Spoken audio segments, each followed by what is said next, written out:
It's the EP Podcast. Evergreen Park.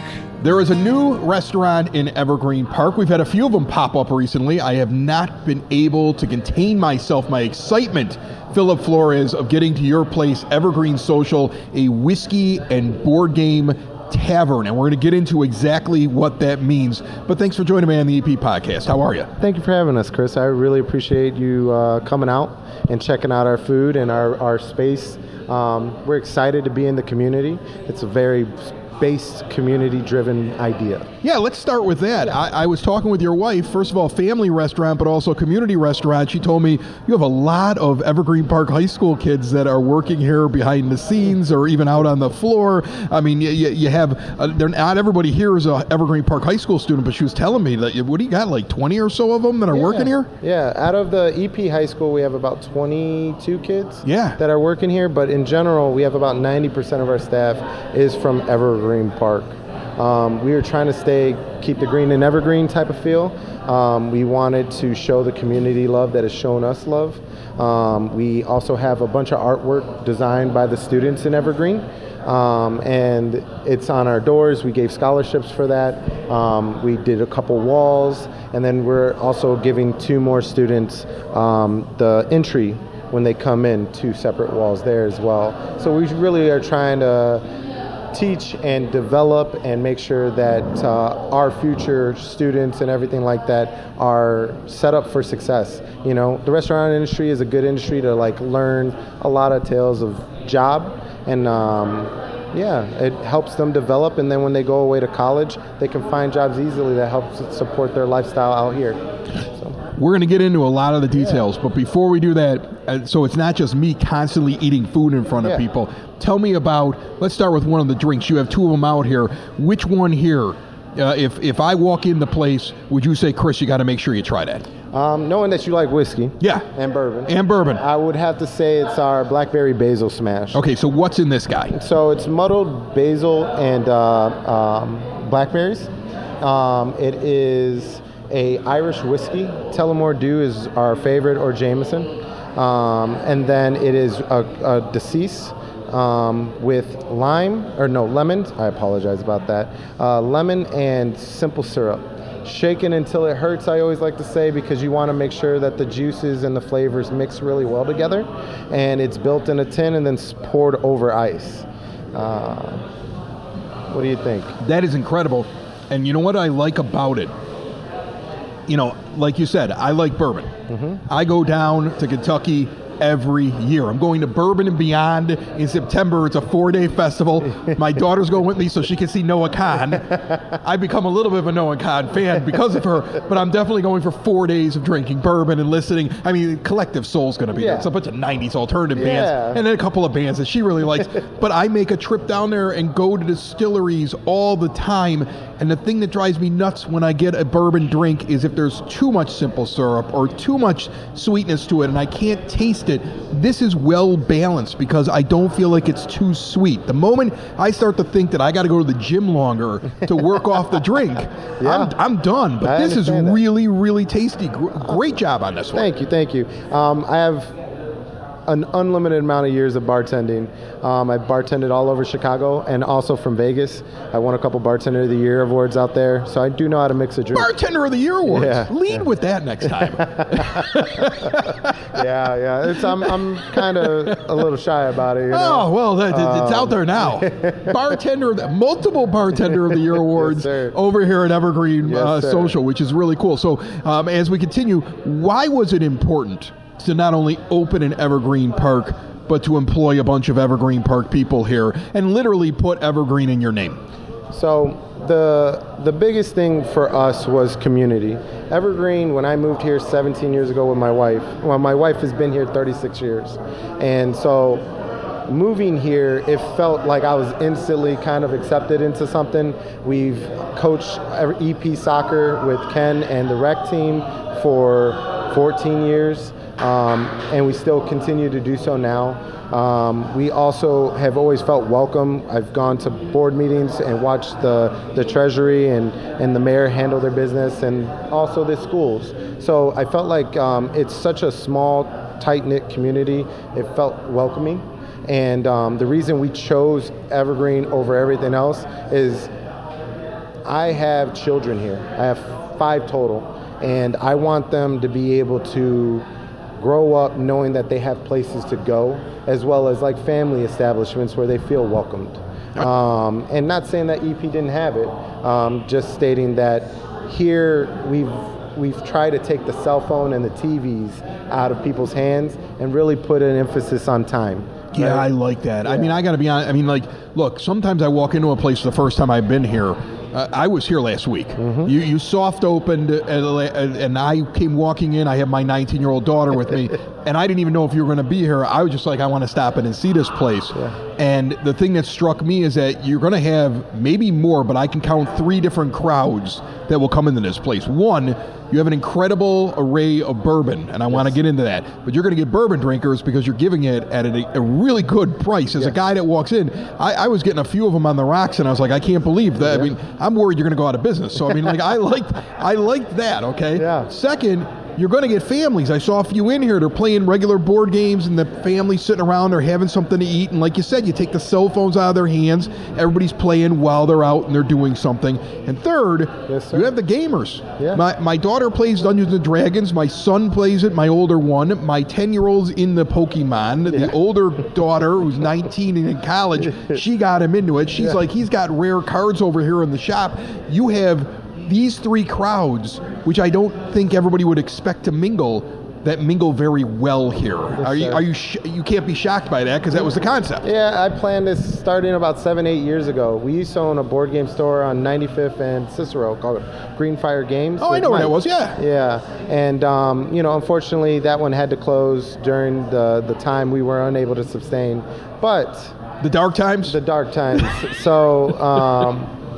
We went over here, and for a good 7 years, I've been planning this, meticulously thinking what whiskeys we should carry at the price points that we can carry them, because you can get a Hibiki 21 year for downtown for $150. Right. That is not what you're paying here. Yeah, $5 here, right? I mean, it's $6, maybe. Yeah, I'm just joking with you. I know. I believe if the price point's correct, it's $65. I mean, that's a big difference from the. Yeah, that's a big difference. Because at the end of the day, we're not looking to become rich. Right. We're looking to build a community. Yeah. We want the community to understand that when you come here, you are a part of this. The EP is in the name. Evergreen is in the name, and that was on purpose. At the end of the day, we are always trying to make sure that our family and that our community is happy. So that's what the plan was. And the groups mingle well because dads like bourbon, kids like games, wives want time with their family. Right, and dads play games better when there's bourbon involved. Trust me, I'm more patient during the game if I've got myself an Eagle Rare sitting in front of me. That was one of them I was having the other night when I was here. Let's talk about one of your sandwiches. Let's start with this one because it's closest to me. This is catfish, and it's huge. Yes. And it also has your fries, which are very good. I was already tasting some before we sat down, and a sauce here. So tell me not only about the catfish, what's on it, why you went with it, but also what am I dipping the fries in? So I grew up in a Catholic household. Okay. Where Fridays was catfish because that's what mom and dad can afford, or shrimp. And she would make a pool boy, and when she made it, she would use what's called Leroy sauce with lettuce and tomato. And I always remembered it on a baguette, and I remember telling our executive chef, Oren, who was a part of Michelin restaurants, and he's now our executive chef here. I'm sorry, you're a multi-time bartender of the year. You have a Michelin chef. We have a Michelin sous chef, yes. That's crazy. Yeah, he was part of 2 of them. One was a 3-star and one was a 1-star. So you can watch the Bear on FX, so you can just come here to Evergreen Social. That's crazy.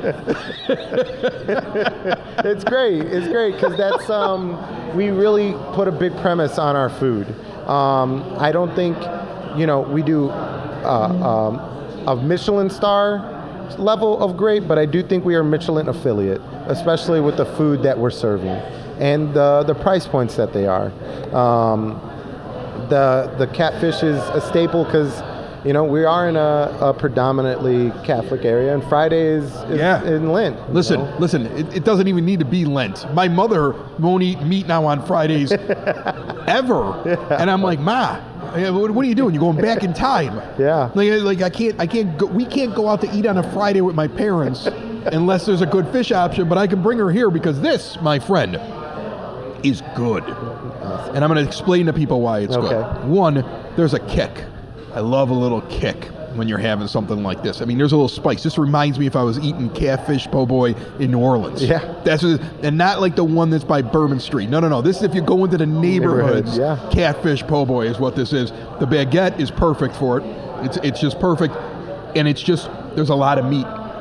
You know, you can get a fish where everything's real thin and it's mostly breading. No. The breading complements the large piece of fish. Bravo. Yeah, thank you. Yeah, I mean that's amazing. A year of sample testing. We literally went through the menu about 50 times trying to make sure we can do everything. When we did the small soft open, for the longest we were only introducing a few items at a time until our cooks can do this. Mind you, a lot of high school kids, a lot of kids right out of high school, so none of them had cooking experience. But our chef, who's our executive chef, made sure to develop them into this. Because right now, our executive chef isn't in. But that tastes like an executive chef quality, I bet. Yeah, well, first of all, in Lent, I'm going to be here every Friday. Because I give up beer so I can just drink bourbon. Yes. That's the trick. Same here. Or I do what my dad does. My dad goes, no liquor in the house. So he just goes out on Fridays. And then I got this thing here. I'm set. Yeah. I am totally set. We're going to get into... On the YouTube broadcast, we're going to talk with one of your guys that runs the shop. Yeah, Mike. Mike. And Mike is going to take us through some of the games. Let's talk about the games. Yes. I'm going to run this down, then you tell me what you want to feature here. We got a game shop when you walk in where you have all these different games that are for sale and Pokemon cards. And my daughter told me you have sets and cards available for sale that she cannot find anywhere in the area. Yes. And she thinks your prices, like she's worried about you. Yeah. She's worried you're going to get hurt. Yeah. Because you have them at an amazing price point. And then you have a gaming room out. I mean, you can play at the tables out here. Yeah. But you have a gaming room in the background with special tables for certain games. Yes. For people that like to play these role-playing games. And then you have private rooms that people can rent out as well. That's going above and beyond than just like throwing board games out on the table. Tell me about this setup behind us. So behind you have our retail store, and it has Warhammer, Pokemon, One Piece, board games. It has Magic the Gathering.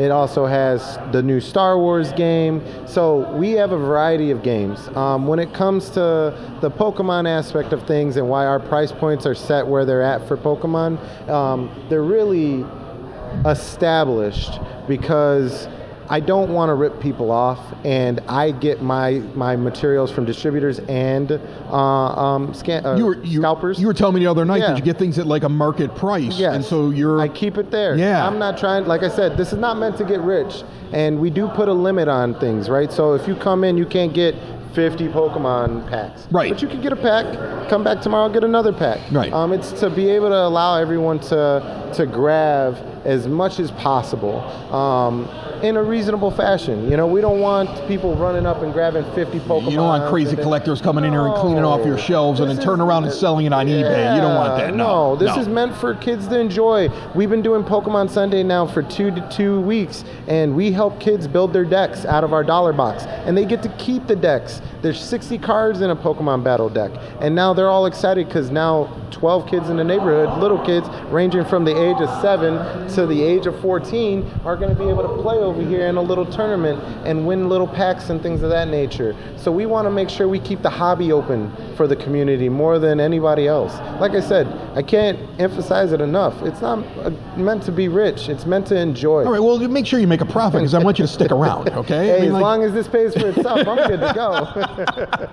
Okay, tell me about the burger because it was so funny. Your lovely wife was talking to me, and this is a family business. Yes. I mean, you have family here that's working here as well, and she was like, "What do you think we should put out there?" And I said, "Well, what's selling well?" And she said, people love the burger. They think the price is good, and they think it's a really good burger, and you're doing really well on these burgers. Tell me about this burger. So this burger was actually invented by Oren in Vegas at Little Caesars. So, not Little Caesars, Caesars Palace. It was a sports bar there, and he had a style of how to cook the burger. it did so well that everywhere he went, when he introduced a burger, that's normally the best item over and over and over again. But the way he makes it, it's kind of like a trade secret, but it's the right amount of patty, the right amount of grease, and the best part about it is the juiciness of the meat, especially because it's cooked to well done. When you said the right amount of grease, I was just eating this burger, and I said, oh, this is going to be something special. Yeah. Because that's right. I mean, it's got like that the juice is down there in the bottom of the bun. It's not, the bun isn't falling apart, right? Yep. It's not becoming a mess. But that is, some people overthink their burgers. Yeah. That's how you put a burger together. You got fans, man. They're going to walk by while we're on camera. That's how you make one of those things. And geez, that is just juicy, delicious. There's a lot on that. I mean, you're not going to walk away hungry after you're done with it. Not at all. And I get it. I get why that's the top seller right now. I do. Yeah. Man, oh man, bourbon and a burger at this place. Man, and we're thinking about doing this burger special on Wednesdays for Warhammer Wednesdays. You're just going to start giving away burgers? Yeah, why not? Don't go broke, Philip. I want you to stick around. I want to stick around too.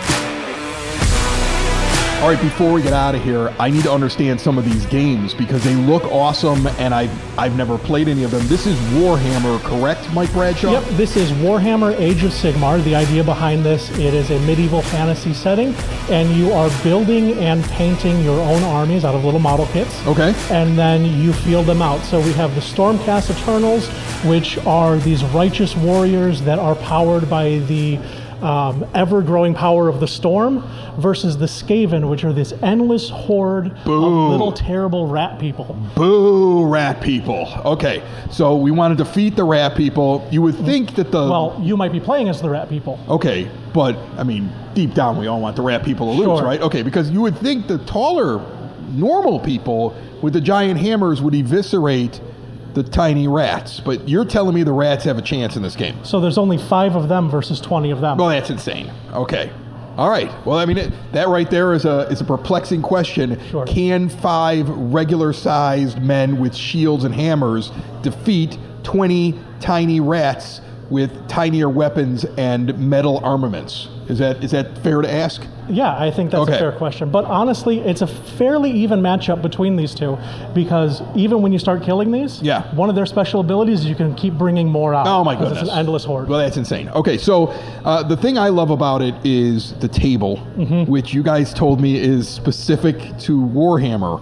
So, like, explain that to me. It looks like there's rivers, there's cracks. I mean, like, I see the models on it, which are spectacular, beautifully handcrafted, it looks like, and just, if anything, this game is visually stunning. Yes. I don't know if I would be able to grasp it, but it's visually stunning. But tell me about this table and why you guys did this. You have 2 of these, right? Yeah, we're getting a 3rd one that's coming in also. Okay. But these were designed to be the regulation size for official tournaments for this game. Oh my goodness. So the idea So if I were to shout, is this Warhammer table regulation size or what? The answer is absolutely yes. Okay. Regulation size, Warhammer table, and so all these things are details that you would have like in professional tournaments is what you're telling me? I mean, this seems like a very involved game. Like, I understand Dungeons and Dragons. I know you guys do Dungeons and Dragons events and tournaments, and the game is here and stuff like that. But is Warhammer similar, and how easy or hard is it to learn? It's incredibly easy to learn. We have Warhammer events every Wednesday at 7. Okay. And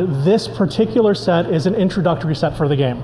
So this is designed to teach you the basic core concepts of the game. Okay. But then you could also start fielding larger and larger armies as your collection gets bigger and bigger. Do you guys teach the game, or do people come in and have to figure out the rules against expert Warhammer players who are going to take their money? No. We teach all of the games that you come in. A lot of the ones that are on our demo wall, if you bring it down, if you have a little bit of trouble with it, we can come over, walk through the rules with you, because our idea behind it, especially on the retail side, which I'm in charge of, is if you're going to be purchasing any of these games, I want to make sure that you like it. So we're going to give you a chance to try them out. That's right, because if if you play it here and you like it, you guys sell the games. Yes. Which is really interesting as well. There's a game set up behind us. The people that are watching the video will be able to see it. What is this one here? So this is Thunder Road Vendetta. Okay. Think of it like a Mad Max style race, where you've got a team of 3 cars that are completely armored up and they've got machine guns on them, and you're just trying to be the first one that gets across the finish line or the last one that's still on the track. Okay. That sounds exciting. The games behind here, there's so many different kinds. I mean, we've got everything from Star Wars to Ticket to Ride. My kids love that game. I still love playing Ticket to Ride. And then you have these other games here that look like they're just so involved. You got Doom, something called Blackstone Fortress. You've got several different versions of Risk, including the Game of Thrones version, which I hear is the best one. I have it at home. It's still wrapped up. It was a gift. I am going to have to try it now. Maybe I'll try it here over a bourbon. And by the way, the Warhammer table, great design. I don't know if anybody's noticing on the video. I could just put my bourbon here right next to it. We've got the cup holder right on the side. Little bourbon holder for the old Warhammer table. So are there specific nights that people should get in here if they want to learn? Are there nights when this place is hopping? Are there nights when this place is better for learning? I would say Wednesday nights are the best place to learn. Wednesday nights are when we do our Warhammer events. There will be people playing more competitive ones, but we could also have this set up on one of the other tables to teach the game as well. That's awesome. You guys have private game rooms, correct? Yes, we do. Okay, so you have one in use tonight. What are they doing? So they're playing a game called Morkborg. And you had mentioned that you have familiarity with Dungeons & Dragons, right? So Morkborg is a role-playing game put out by an indie company, and think of it like an old-school D&D game where you have lower hit points, you're doing a little less damage, you're a little bit more of a fragile character. But don't worry, because all of the enemies are just as incompetent as you are. Awesome. That's what I need. I need enemies as incompetent as I am, Mike. That's incredible. And do you rent that out, or how does that work? So Sunday through Thursday, the rooms are $20 an hour, and that can be split between the whole group on your bill. Fridays and Saturdays, it is $40 an hour. Very cool. Well, you're going to see me here. All right. Okay, I'm going to come in just, if only to find out, how do 5 fully sized men lose to a bunch of rats? I'm going to come in and find out. Okay, Mike? Can't wait. Thank you so much. Thank you.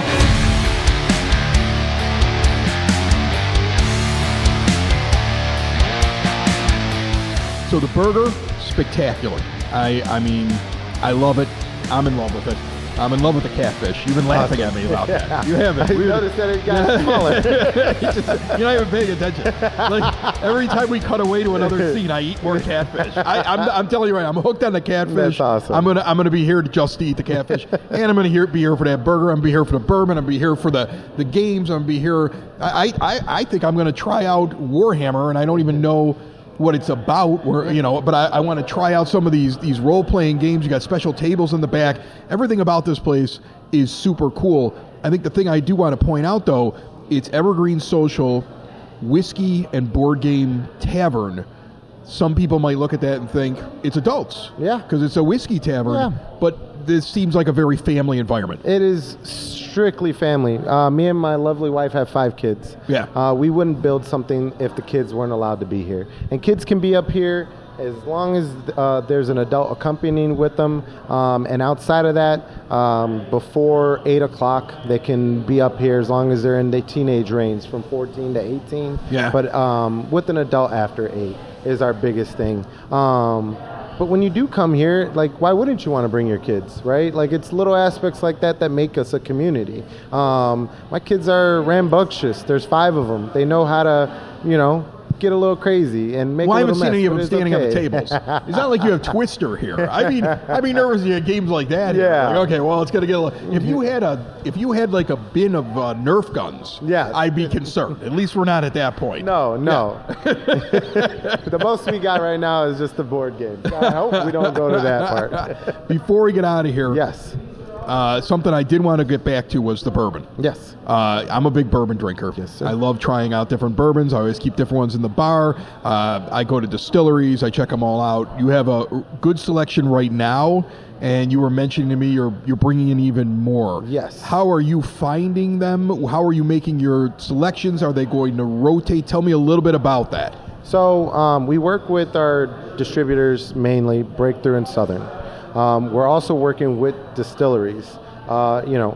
from Japan to Kentucky to everywhere we got to go to find them. Louisiana, we're going. We're trying to work out barrel deals and things of that nature. The biggest thing is once we build those relationships with the distributors, our only hurdle is the breakthrough and Southern.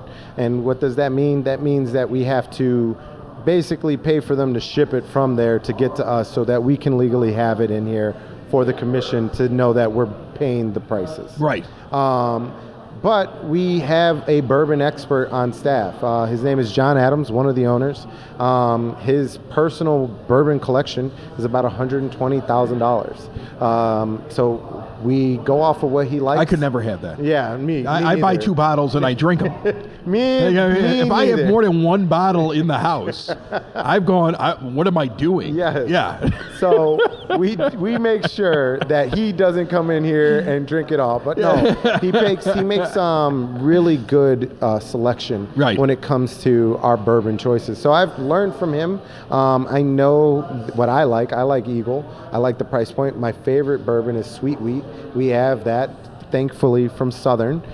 It is one of the hardest whiskeys to get, but we got it at a great price point, which means I don't have to charge an arm and a leg like other places do so that you can enjoy one of the best bourbons out there, especially at that price point. So our bourbons selection is amazing, and it's only growing.